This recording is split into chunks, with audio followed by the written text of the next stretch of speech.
Buongiorno, dobro jutro, guten Morgen, buondì.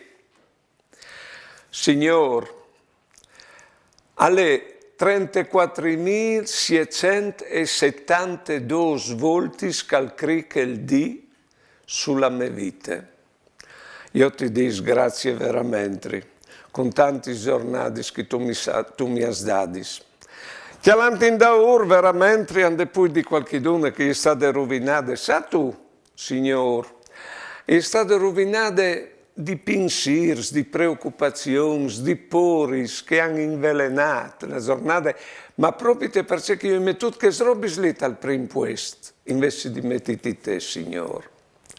Allora voi ti prego, per me e per tutti che mi ascoltino, slunghe e slarghe la tua presenza dentro di noi, che non abbiamo di consegnare la nostra vita a che robe che non si rovinano la vita, o vingus di date a te per essere contenti in questo mondo. Amen. Buone giornate e buone vite.